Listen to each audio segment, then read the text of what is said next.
there's another rather unexpected lump of iron in the middle of this cartwheel. I'm not sure what it is, but it may well be something called a linchpin, which is a pin that holds the wheel onto the axle. I've got a tree root. An X-ray of the block of soil confirmed its hidden secret. The outline of the linchpin can clearly be seen. And then, just when we thought all the metal objects had been found, unusual readings were picked up very close to where the horse bits were discovered.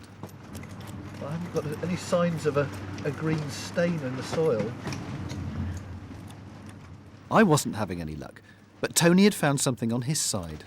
This one appears to be standing vertically in the soil, and I'm not quite sure what happens down the bottom of it, so I don't want to excavate any further. So I'm just going to clean round it for the moment.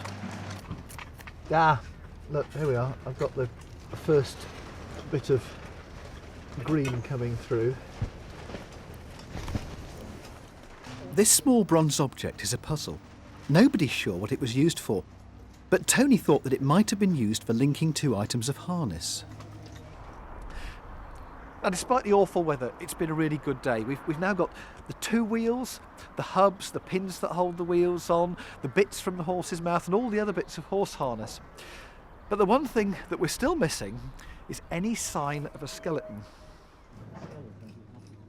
The next day, the first discovery the team made was not bones, but a very long soil stain, perhaps the remains of the chariot's axle. And then, just a few minutes later, the first bones began to appear. It looks as if there's quite a cavity there. And the one thing, I mean, obviously that's not the facial bones, is it? So it must it's be... top of the skull. What is it? So I'm trying to work out which... Well, there, is it? I took it all around. With the soil partly removed from the skull, came the first clues to the person's identity. Here, I think we've got the lower jaw, but it's all been quite crushed and compressed by the weight of the soil. But it's not bad, is it? Yeah, the ascending ramus in here, the side of the jawbone, this strip down here, is really quite thin and graceful, which is often a sign of it being female. So there must be a possibility that it is female, but I still have to wait and see. But its first signs suggest it could be. Well, at last, we found some bones. We got our first glimpse of the person for whom this burial was intended. And it's a bit of a puzzle because I think we assumed that because this was a cart burial or a chariot burial, then it must be for a man. But the first look at the bones suggests that we found a woman.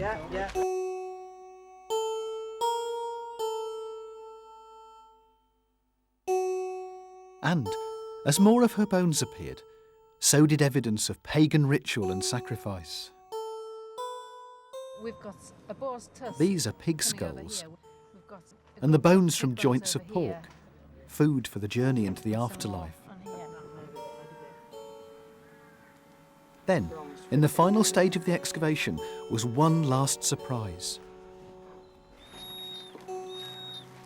Close to the woman's skeleton lay an iron mirror, which showed a remarkable degree of craftsmanship.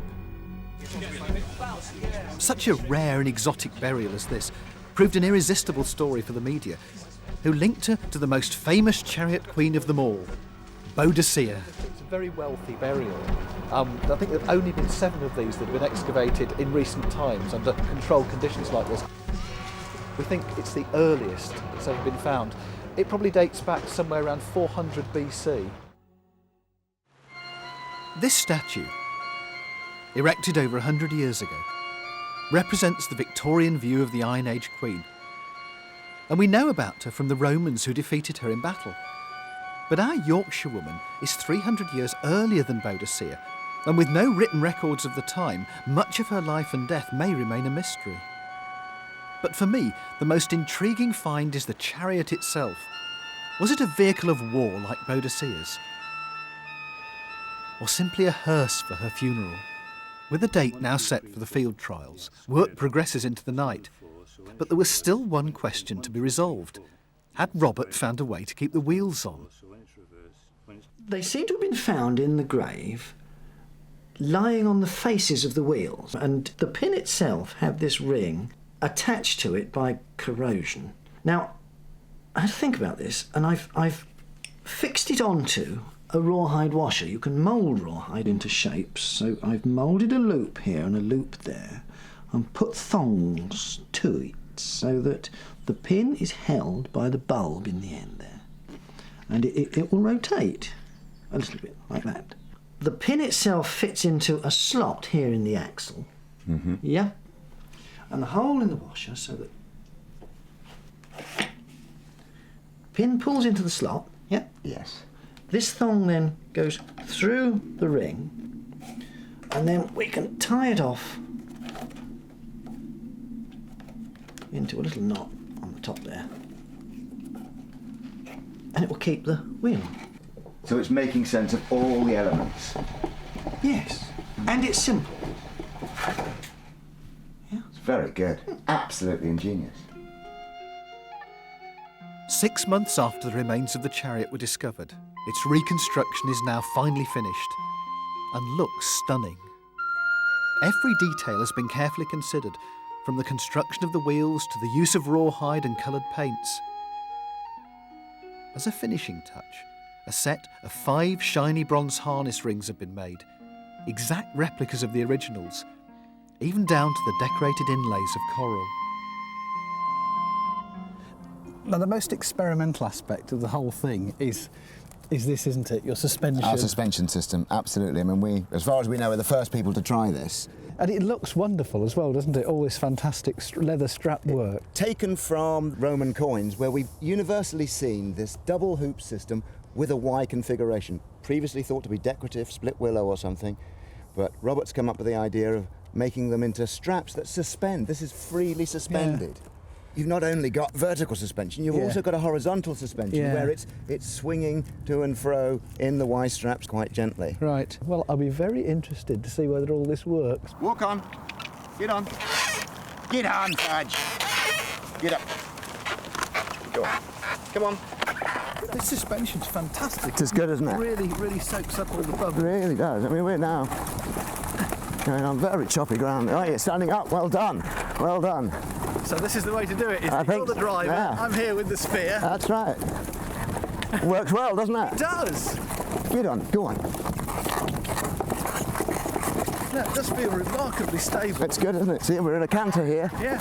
Isn't that exciting? Look at that, over that rough ground, it's taking those bumps.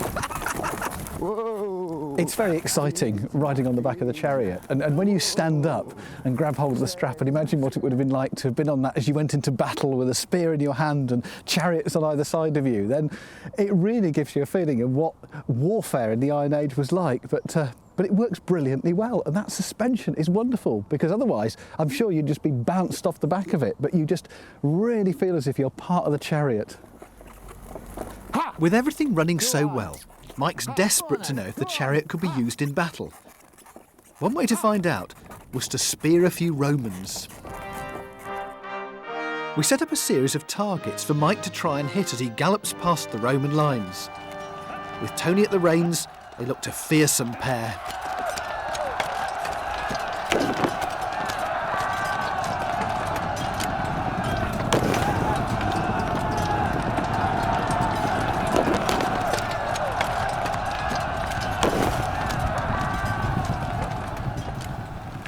As a final experiment, Mike and the team arranged for the chariot to be converted from a vehicle of war into a more sedate carriage, using a box arrangement to provide support and protection for its occupants. Right, here comes the box. First, so I can get in. That's it. That's one.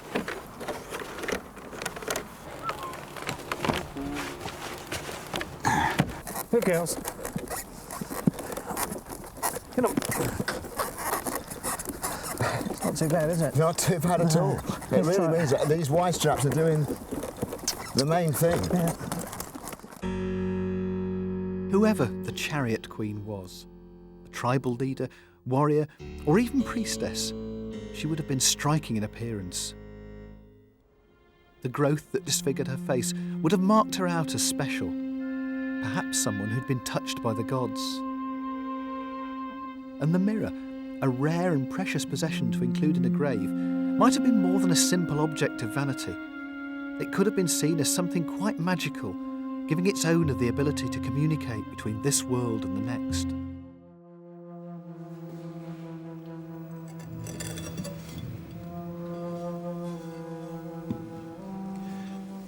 Some of the babies were buried inside what were effectively pottery coffins. They've smashed open one of these distinctive storage jars that were used for wine or oil, and then carefully reassembled it around the body of a tiny child. This storage jar protected all of the fragile bones like the plates of the skull, and it's also meant that a lot of the very tiny bones which might otherwise have got lost have all been found, even the little tiny bones of the fingers. They've been able to tell when these children died from the pots that they were buried in. They can be dated to around 450 AD from the clay that they were made from, and also from their very distinctive shape.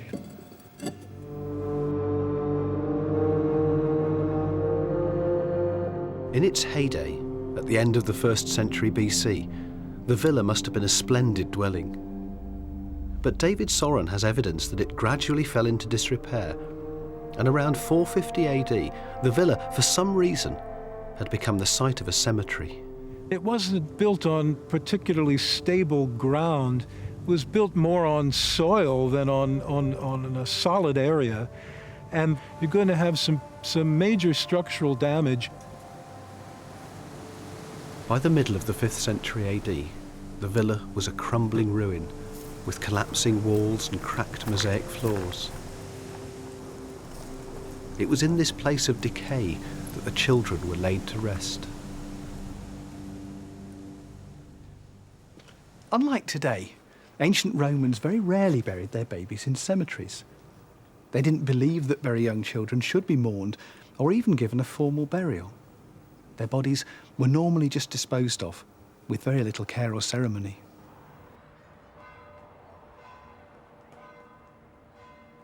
Our people do not bring offerings to those children who die in infancy.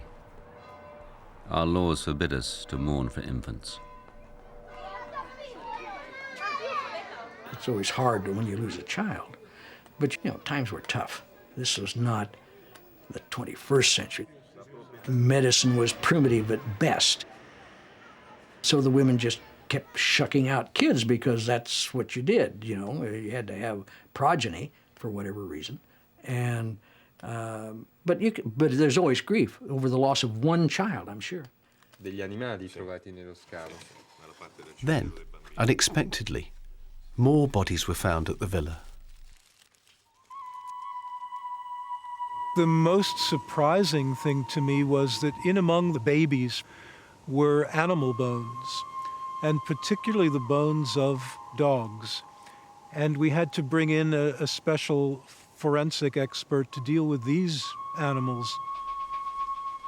They turned out to be puppies, almost every one, and they were all 5 to 6 months in age.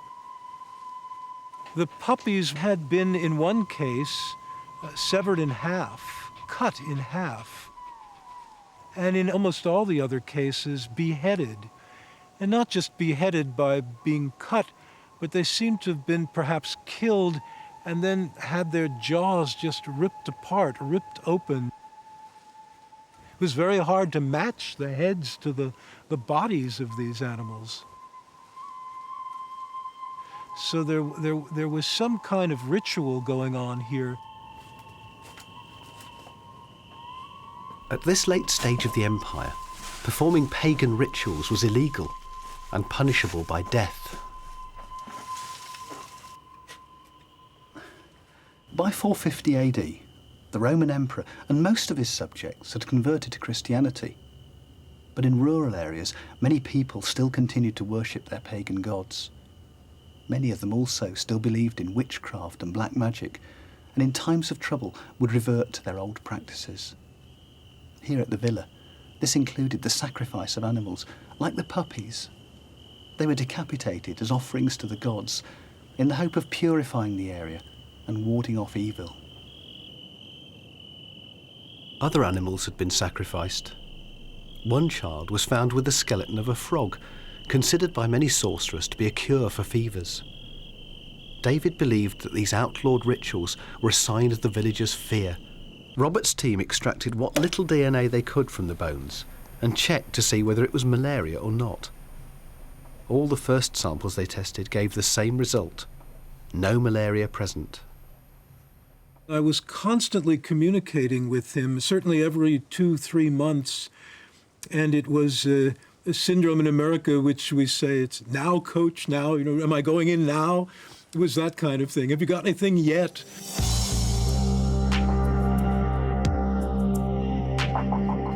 Robert was keeping the best bones to last, so that they could perfect their techniques.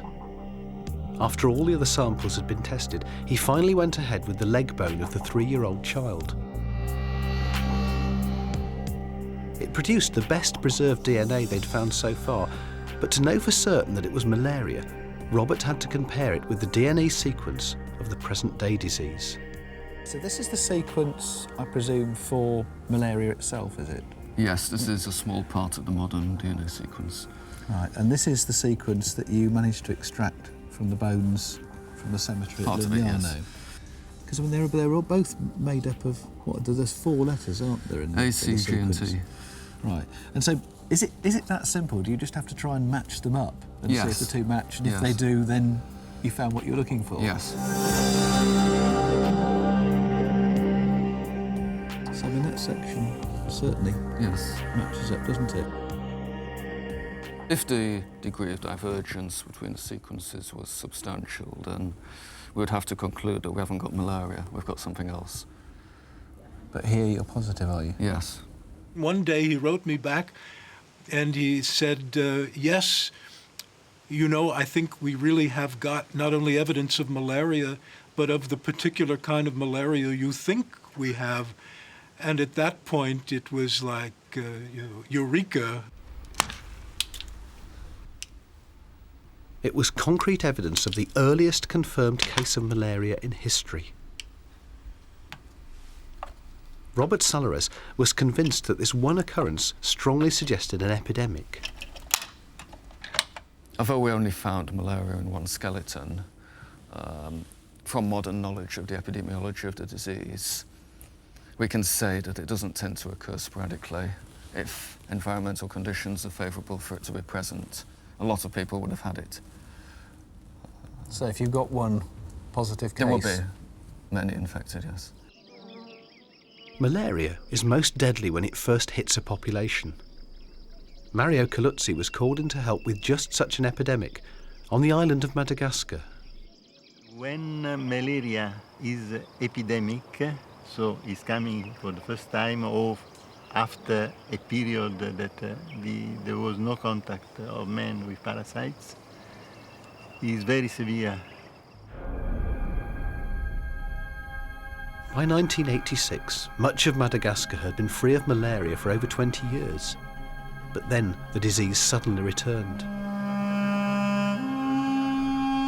In some valleys, up to 40% of the population died. In certain villages, there weren't even enough survivors to bury the dead. You see miscarriages and people dying at all ages. So it's a dramatic response of the population. The population is afraid, and this is generally described as a pestilencia in the old time. This, malaria at its most severe, must have happened at Lugnano when malarial mosquitoes first arrived. These new epidemics are so deadly because nobody has built up any immunity to the disease.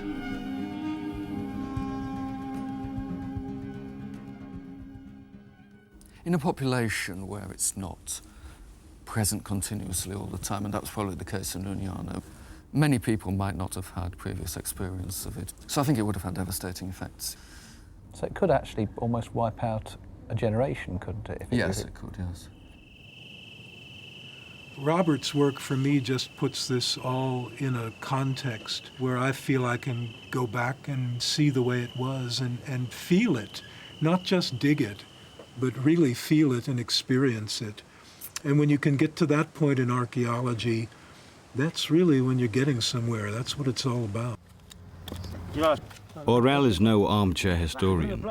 He's a member of a group of amateur archaeologists who call themselves the Diggers.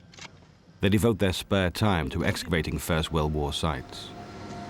We all share a common interest.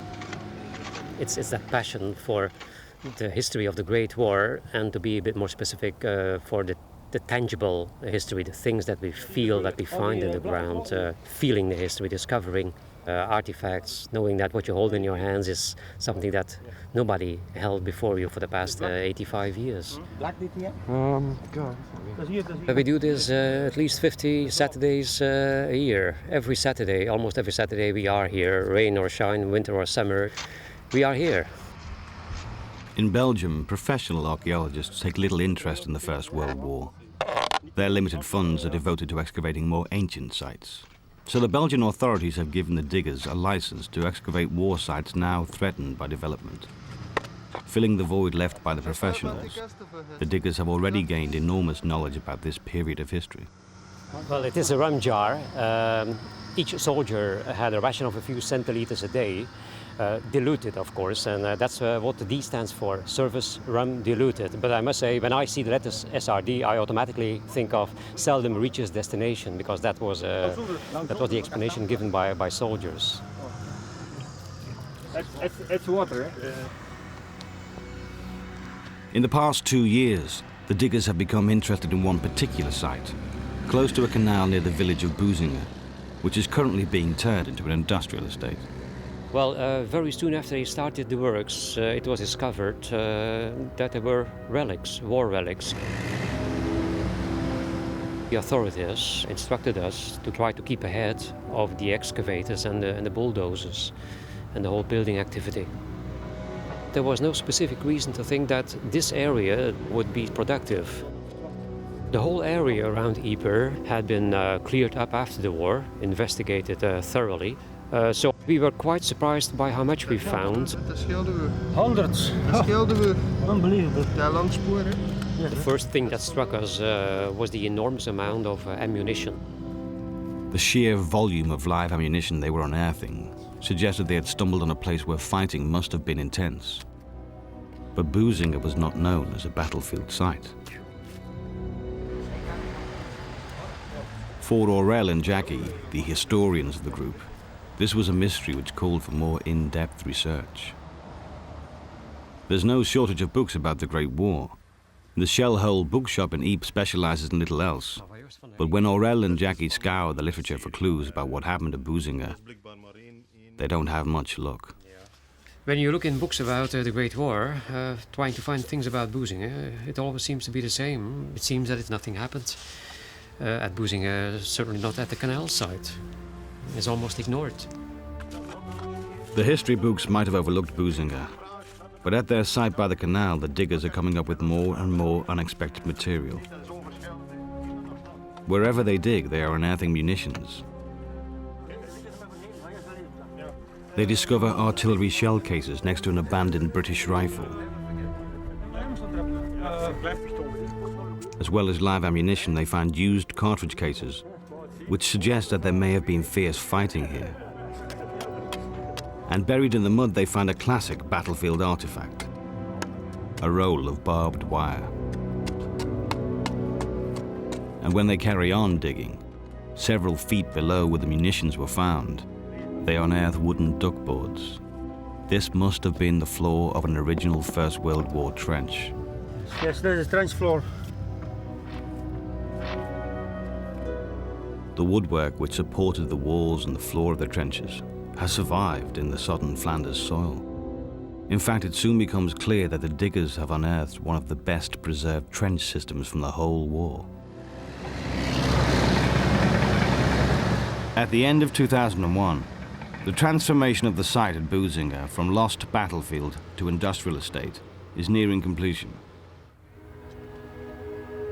But the diggers still have an important and delicate task to complete. They have found more human remains. They belong to a British soldier whose body, like hundreds of others, was lost in the battlefield mud. This is the 124th body they have discovered. Well, we have been working here for more than 2 hours now, and up to now we have found the remains of 2 soldiers, maybe even more. We've got the army boots. This is what's left of his entrenching tool. This is the entrenching tool blade. The shovel that soldiers carried to dig in under fire. to work on their trenches or on their positions. This appears to be the remains of his haversack with his personal equipment in it. This is a complete body. There's everything that he died with is on him. These soldiers did not belong to the same regiments as those who were killed in the battle in July 1915. Their metal regimental badges identify them as Royal Welsh Fusiliers, a British unit which served in the Boozinga sector about 2 years later. And there was something else about them which interests Orell. What made this soldier very remarkable is that there was a helmet, which means that probably the soldier was from 1916 or 17. If this is from 1916 and 17, he might have a dog tag, because there were dog tags, metal dog tags at the time. So far, the diggers have not been able to put a name to any British bodies they have uncovered. A metal dog tag, if one can be found, could identify its owner and put a name to an unknown soldier. Very often these soldiers became obsessed with the idea of their body being almost atomised on the battlefield and nothing for their family to see after the war.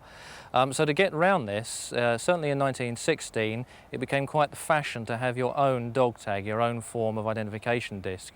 And this took the form of an aluminium disc, such as this one here, which was worn normally on the wrist.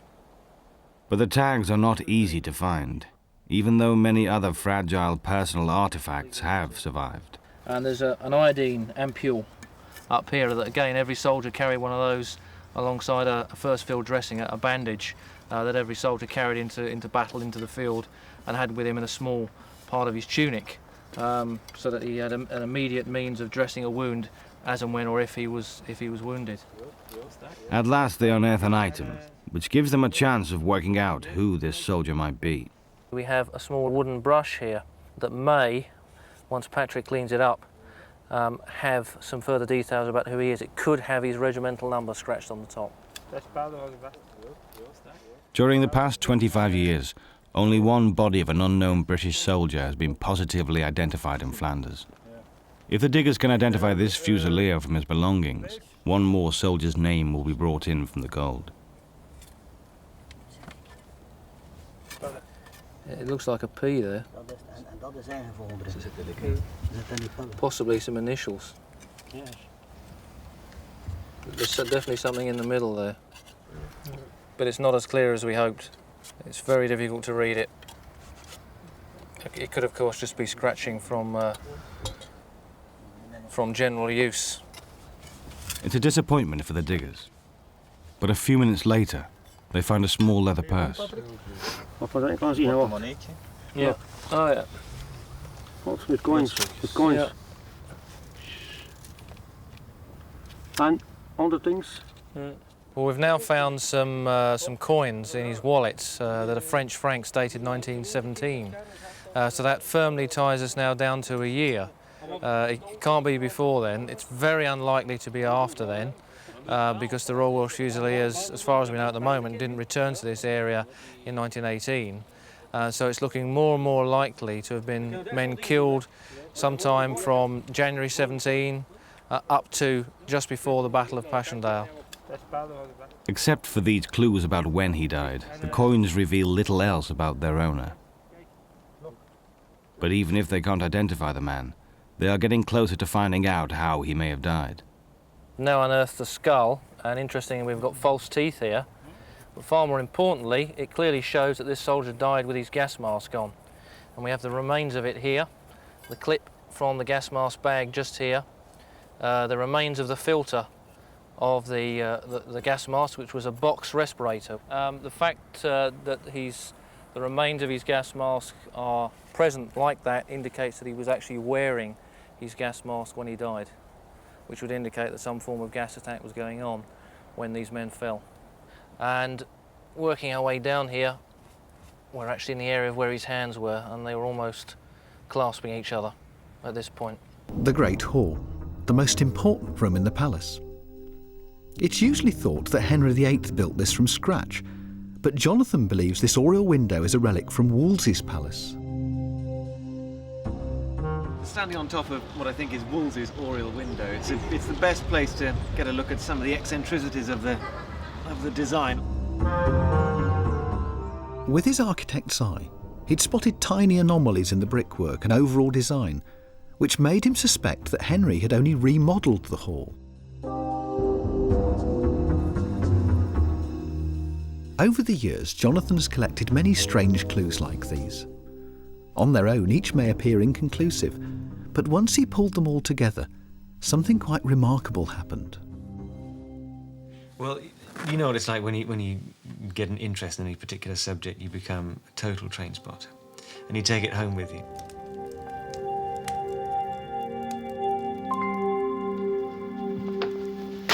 So I sat there over the Christmas holidays, of course, having nothing better to do than to get a plan out and think about work. And when I started to map these things down on a great plan of the palace, you start to see that some of the dots line up. And you have to think the unthinkable sometimes and think, well, what if, let's say, for example, this was never here and something else was in its place. Ask ridiculous questions, and every now and again, one of them turns out to be right. To his surprise, Jonathan discovered that Wolsey's palace was designed and built within a strict geometric pattern of squares and circles. This was far removed from most great medieval buildings, which grew piecemeal and often in a chaotic manner. The scheme Jonathan had uncovered meant that Wolsey's Hampton Court had been fully designed before the very first brick was laid. I'd never seen an English domestic building set out on such a pure geometric system before, completely new. And then it occurred to me that I was looking at a variety of spaces and courtyards that was very reminiscent of the palaces I'd seen in Italy.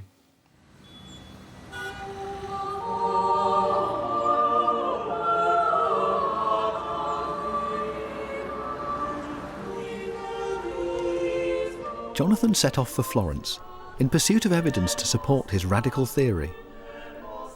Was Hampton Court the first English building inspired by the designs of the Italian Renaissance?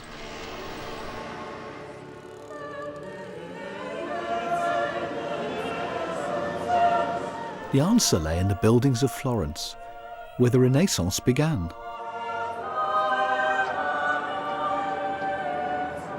The Renaissance was the cultural rebirth of the classical values and art of ancient Rome and Greece. It lasted for around 200 years and defined all areas of the arts, including architecture.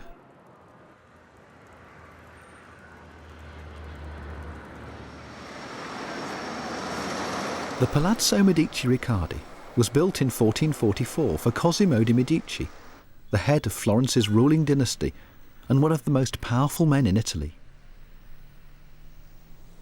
It's considered to be the archetypal Renaissance palace.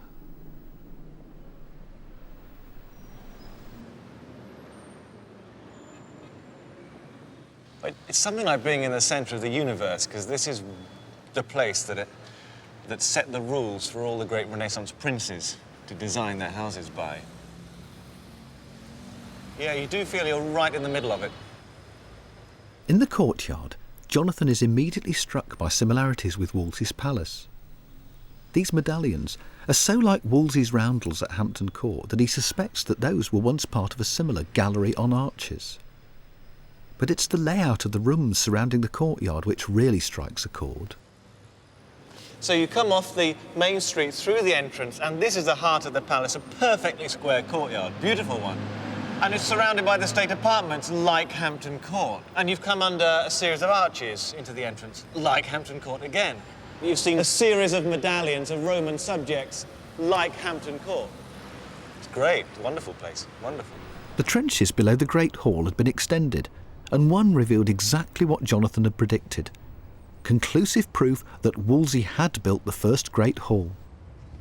Hi, Pete, how are things? It's going very well now. Oh, great, we've got a lot more to look at, haven't we? Yeah, we've got, as we saw earlier, the scar in the wall.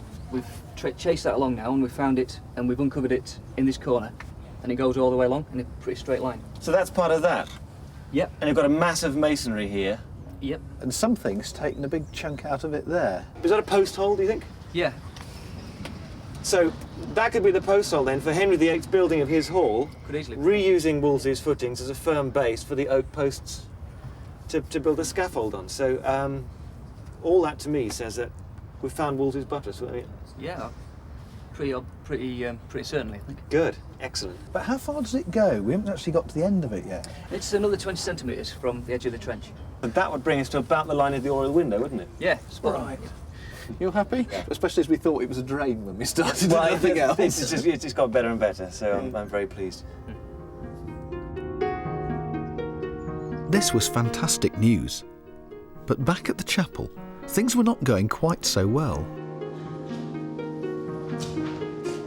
Unfortunately, this excavation here hasn't really given us any more insight as to what is actually happening with this block doorway. We'd hoped for steps leading into a possible crypt, but all we'd found were foundations. So where is the answer? This is in the way. We have no evidence on this side of the wall. Where the evidence is that side of the wall. What I want to do is I'd like to remove all of this interior here and have a look inside. What I think all of us would like to do, isn't it? We could probably take out some of these bricks and find out what lies behind this wall, but the palace is a scheduled ancient monument and a Grade 1 listed building, so I'm afraid it's out of the question. But finally, just as we thought we'd finished all the digs, an amazing find turned up under Woolsey's long-lost kitchen. A surprise even to Jonathan. Look at this, Julian. This extraordinary thing has turned up. Here are a whole series of tiles set into this hard mortar. So you've got green-coloured ones there, and this one, a really nice, vibrant saffron yellow. So this is the floor, then, of Woolsey's long-lost kitchen. That's definitely the floor level. Absolutely, the floor level, yeah. The tiles are all set in mortar, Harlequin fashion. To find a Tudor floor in situ is a rare thing, so this is very exciting. It's a bonus, isn't it? It is, but what's more of a bonus too is that down below there's lead pipe. What that shows is that Woolsey had a supply of fresh water. Now, 2 miles away beyond the deer park at Kingston, there's a spring and a series of Tudor conduit houses that once upon a time brought spring water to the palace. Now, we didn't know who built those, Woolsey or Henry VIII, but the fact that this water supply is set within Woolsey's kitchen below his floor level shows that it belonged to his palace. And now the ramifications of this are far beyond the site of the palace we're looking at the moment. So wonderful, very happy with this, yeah. It had been an incredible 10 days. After a very frustrating start, we uncovered the evidence that Jonathan needed, but also caught our first glimpse of a real Tudor kitchen floor and established that a fresh water supply was first brought here by Woolsey.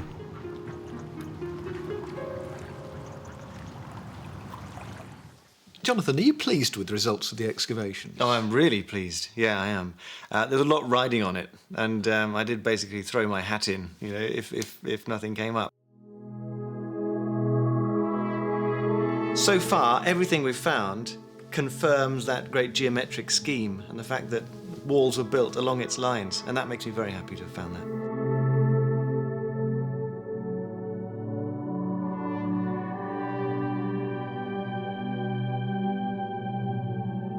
Using Jonathan's ground plan, reinforced by the evidence from the digs, we're able to peel back the layers and reveal for the first time in nearly 500 years Wolsey's original Hampton Court Palace.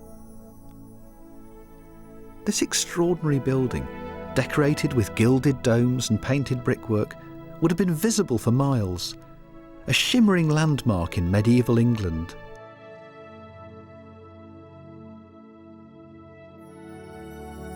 And at the heart lay the cloister. There are lots of remnants of that cloister. It would have been nice to have found that arm of it, but there's enough left to make a very good guess of what it looked like.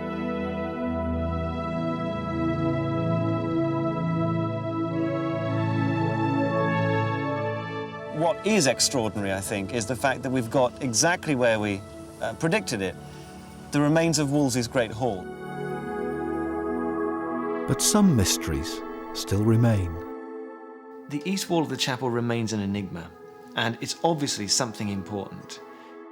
Quite nice when a building like Hampton Court keeps some secrets.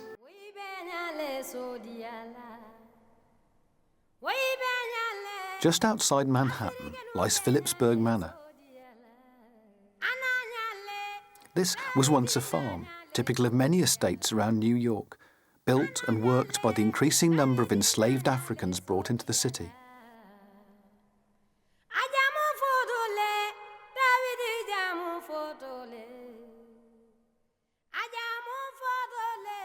The wealthy Phillips family owned the estate.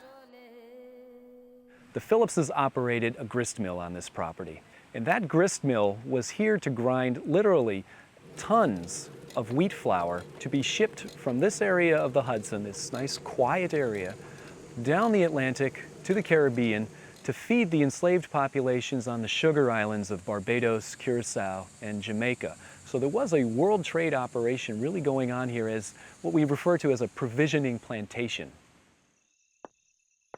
A slave's life in New York was quite different from that of a slave in the Caribbean or the southern states.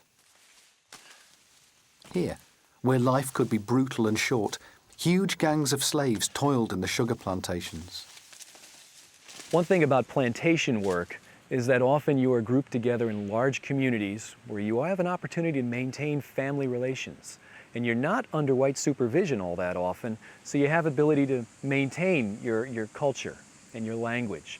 Whereas in places such as New York, where you are under much more white supervision, where whites outnumber blacks, you have a very limited opportunity to maintain cultural connections, and oftentimes your families are being split up quite often in the North to be divided up amongst family heirs at the time of somebody's death.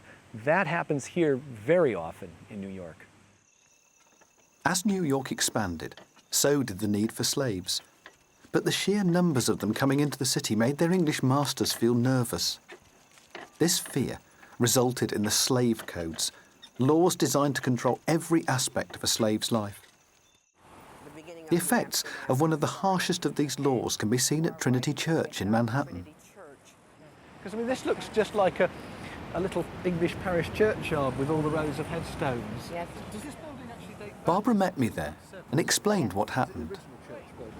During the time period when the Trinity Church was built in 1697, the British had passed a law that the enslaved Africans could not be buried here. So buried in the churchyard now would be Europeans, wouldn't be any enslaved Africans. So the labour of slaves had helped to build Trinity Church, but now they were excluded from being buried in its grounds. This was when the African burial ground was established.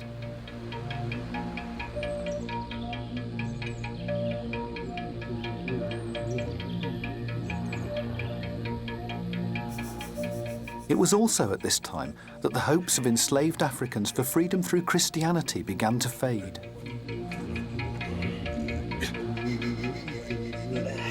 Under the English rule, the colonies were always debating as to whether they should Christianize or baptize their slaves. Some said that by baptizing, that slaves will become more docile if they are taught the right passages of the Bible to obey their masters and such. Others felt that this could be problematic if they ended up reading about Moses.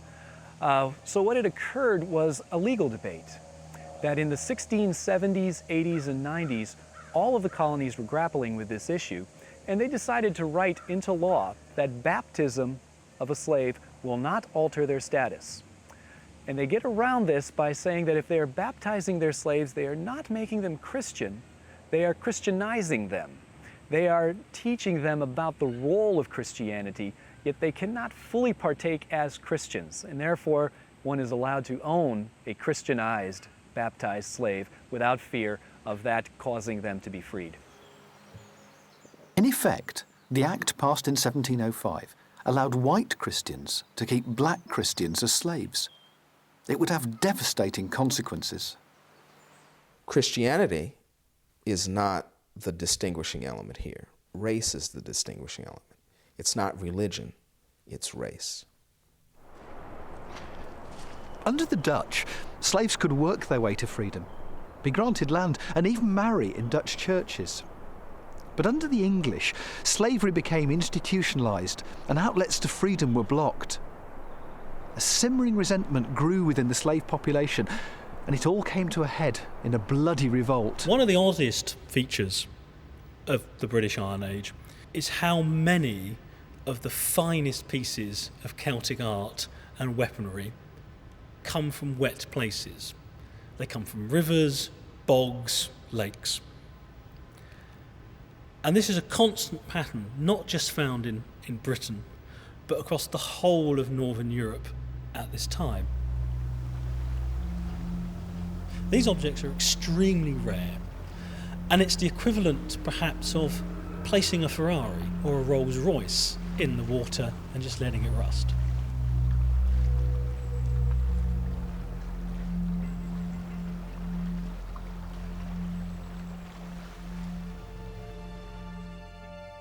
The Witham Valley has its fair share of Iron Age Rolls Royces, and the most impressive find of all was made in 1826, near Fiskerton.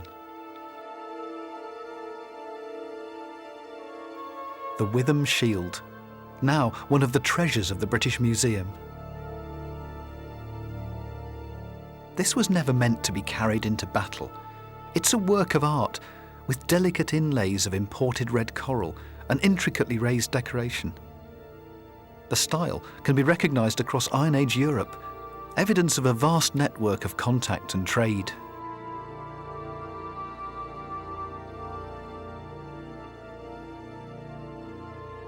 At first glance, some of the offerings found at the Fiskerton Causeway may not appear as impressive, but these iron tools are remarkable in different ways.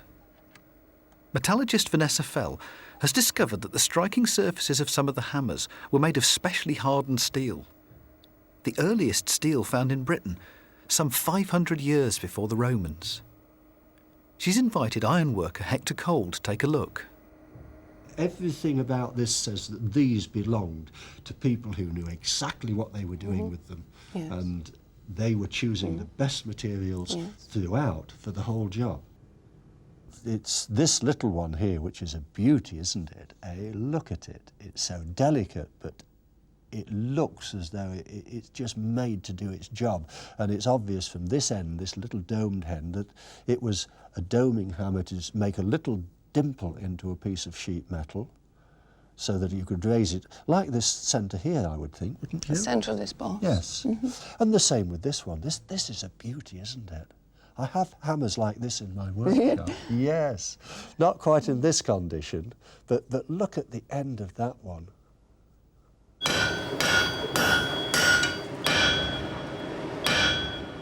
Back in his forge, Hector is going to replicate the hardening process used by Iron Age metalworkers. The steel is the same composition as the original, but the secret lies in the quenching, at exactly the right time and temperature.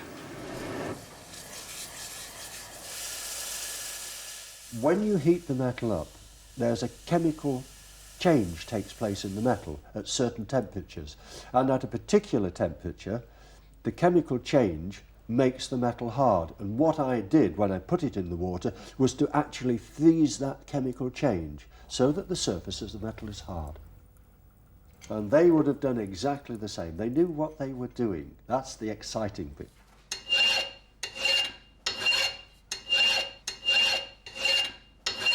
And straight away you can tell just by the noise that that is a hard surface. All it's doing is just burnishing the surface and making it shiny. So we have a hammer with a hard face that will stand up to any sort of work that I subject it to.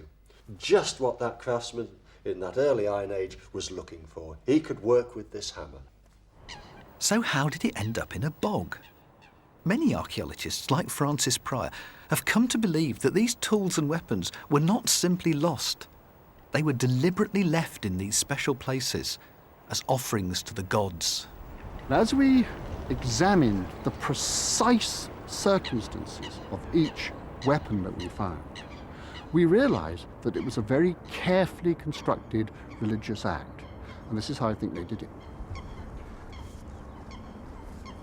It was a very private ceremony. You didn't rush it. You try not to fall over.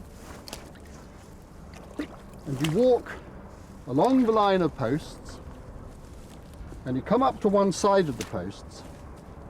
And remember, what you're offering to the water was probably your grandfather's prized possession. It probably even carried his name. So when you offered it to the water, and to the spirits of the ancestors, he did it with enormous reverence. So I want to get that feeling. I don't like doing this lightly. It's a very powerful thing to do.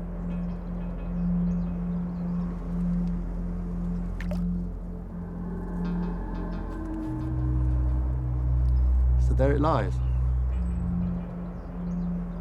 Now, that's a very small-scale action. The sword isn't being hurled into the water, and we've got plenty of evidence for that.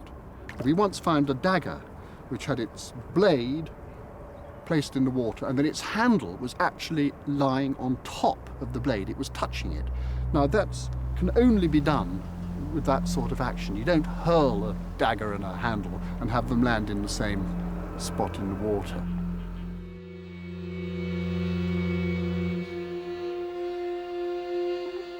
There's a danger of trying to say that it's always the same sort of ceremony. What we're seeing, if you like, is more like a basic form of ritual which you can use in all sorts of different circumstances. So think of the way in which the Christian communion, the Eucharist, as a basic service can be adopted for marriages, for funerals, for celebrating victories, for all sorts of different purposes, and that's sort of what we're seeing here. It's a basic ritual. There are a lot of ceremonies happening, and the big question is who was running them. If you go to classical writers, people like Tacitus, you come across references to the Druids. Druids are a problematical bunch of people. Most of the sort of Druidic stuff you see in the newspapers at Stonehenge and places like that is based on a recreation of Druidery in the 19th century. And I think this idea of priests with long beards and flowing white robes intoning bardic stuff is fine if it makes people feel good, but I don't think it's got much reality in archaeology. All we know about the Druids is what's written down by Romans. But from these Roman writings, we can build up a picture of Druids as being a priestly caste. They're probably teachers, they're probably involved with dealing out justice, they're certainly involved with religious ceremonies and sacrifice. I suspect there may well have been a priestly caste, but that priestly caste would have been very different from one part of the country to another. And not necessarily chaps in flowing robes with golden sickles, but equally likely you'd have had chaps with no robes at all, in fact no clothes at all, probably painted blue and probably stoned out of their heads on magic mushrooms or whatever was knocking around at the time. The point is that there was no one Iron Age religion. There was a whole host of Iron Age religions. And we mustn't oversimplify it because we impoverish the ancient way of life. And there's some indication that the Iron Age priests at Fiskerton were engaged in more sinister rituals. We have some human bones, which includes this piece of skull. Now, what's nice about this one, as you can see, it's from the back of the head, and it has a cut mark. Our forensic people said that's the sort of thing you'd get from a machete. So we're almost certainly looking at a sword cut, which would have struck a glancing blow to the head. Now, just who this person is, whether he goes with this particular leg bone, we're not really certain. But these date to the same period as the artifacts that have been found on the causeway. Is this wound the evidence of a violent death? Was this person a human sacrifice? So could the person found at Fiskerton have been such a victim? Mike believes it would have been the ultimate offering to the supernatural. You have to imagine the spectacle, possibly at night time, with the surface of the water shimmering in the moonlight. Probably hundreds, if not thousands of people gathering for a particular event. And If one of their gifts is a live human being, it would have been a truly awesome, dramatic and terrible moment.